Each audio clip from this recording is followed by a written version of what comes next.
In this video, we will show you how to replace your rear ABS wheel speed sensor on this Nissan Maxima.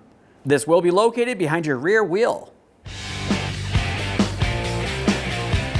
Okay friend, let's get started on our job. The first thing we have to do is safely raise and support the rear of the vehicle so the wheel's off the ground.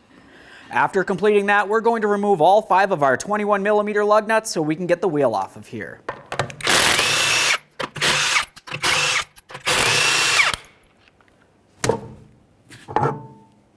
Now with the wheel off, we're going to make our way just behind where the brakes are here. We have our backing plate. You can see the ABS wire. I like to start by removing the sensor from this area. As I continue on, I'll start dismounting the wiring harness leading up to the connector.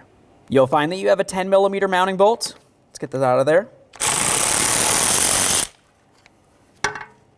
I'll continue on with some penetrant in this area. After applying our penetrant, we're going to use some pliers. Go ahead and try to take hold of the sensor, not necessarily the wire, the sensor itself. Grab onto the base, we're going to give it a little wiggle here. Essentially, we're trying to break it free from the knuckle.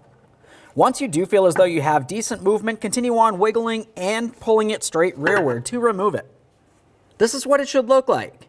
If it's broken and you only see a tiny bit here, the rest of it might be located inside of the knuckle, in which case you're going to have to carefully remove that.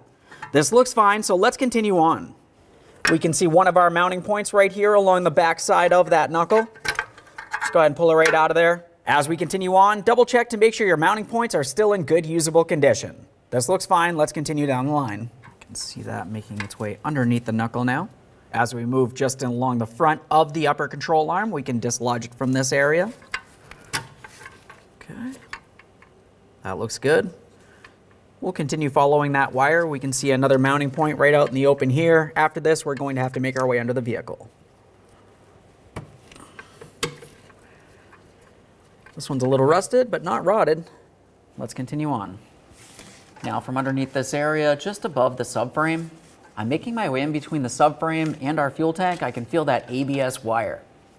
We're going to start dislodging it from its next couple mounting points.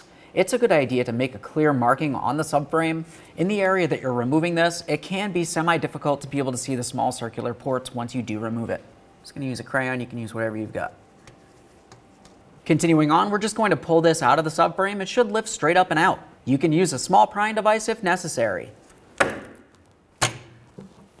Now that I have that disconnected, a quick inspection of the mounting port here. I do have my markings, so let's continue following the wire rearward. Now to move to the next 2 mounting points, I'm shifting towards where the lower control arm's located. We'll make our way up and in between the upper control arm and the subframe. And here's where we can gain access to the next 2 mounting points. I'm gonna make my markings first. Once again, it just makes things a little bit easier during the installation process. I've got another one right here. Let's see if we can pull this up and out of place. Once again, you can use a prying device if necessary.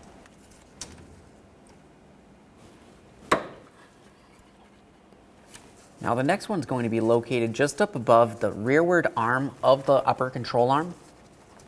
Just want to try to pull that out of place as well. There's that one. Let's continue following this rearward. Now we can see our next mounting point right up along the top of the subframe here. We're moving towards the rear. I'll pop this free as well. I'm just going to use my pry bar here and we'll gently pull this up and out of place. That looks good. Now we can continue following this wire towards the connector. Now we can feel our connector here.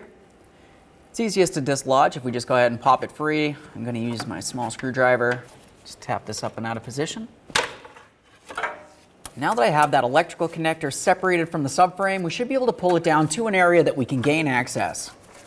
It's a little bit easier down in this area. Now what we're looking for is the locking tab in between these 2 areas. We're going to separate that. You can go ahead and squeeze it in with your index finger or whatever you need to use here, and we'll pull this out of place.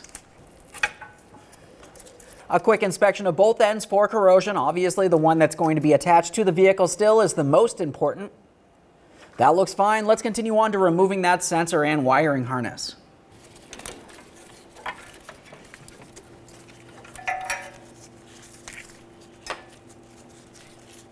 There it is, friend. Okay, friend, it's time to install our brand new ABS wheel speed sensor. Now we're going to loosely run this across the top of the subframe. attempting to put it back into its original positioning as we go along. Let's carefully take that sensor and we're going to start bringing it in a position, bringing it up along the top of the subframe as I mentioned. It's going to go underneath your fuel filler hose, all the way over towards that driver's side wheel well.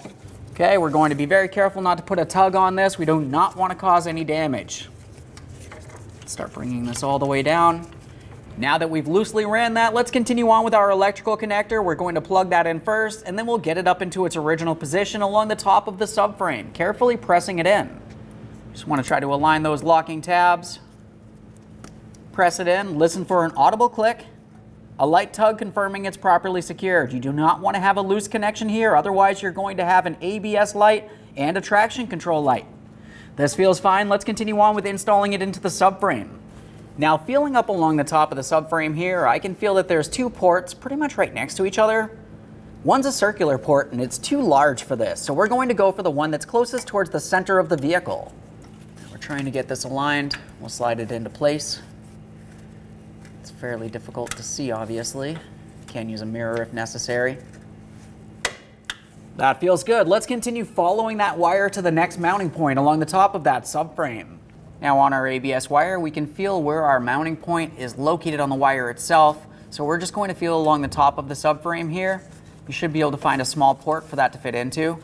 Again, like the first mounting point, there's a larger hole next to it. We're looking for the smaller port. There we are. Now the next mounting point is where that rearward portion of the upper control arm connects onto our subframe. Just gonna feel around, try to find my mounting port. Right about here. Let's start sliding this in. Okay, that one's in. Let's move along to the next one. Now on the subframe, in between the two portions of the upper control arm is where we're going to find our next two mounting points. Once again, very difficult to see.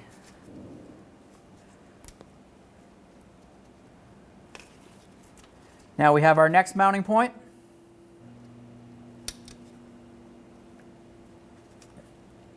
That one's in. Let's move along to the next one.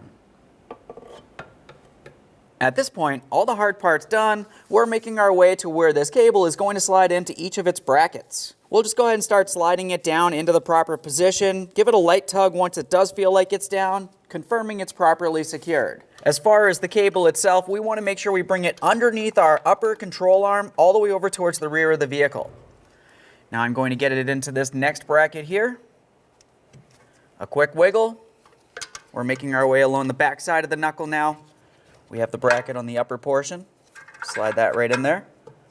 Now it's time for the ABS sensor. We're going to carefully slide this into the knuckle.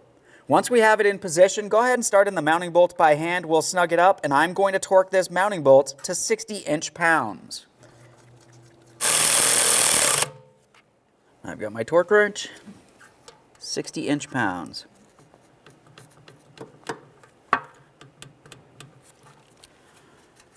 Double check the entire cable, confirming it's properly secured in each one of its mounting points.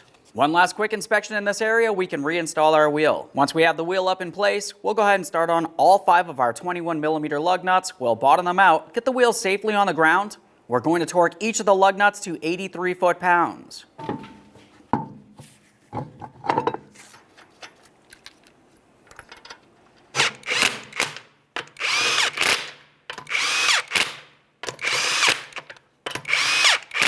Now that we have the wheel safely on the ground, we can torque these to that 83 foot-pounds in a crisscross manner.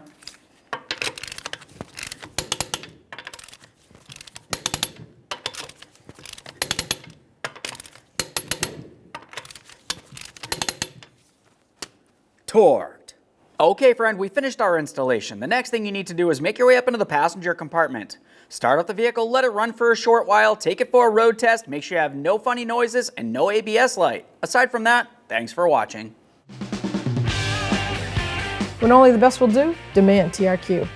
The only company that lets you view before you do. TRQ is committed to offering the highest quality aftermarket auto parts that are engineered for peace of mind. Thanks for using and viewing with TRQ.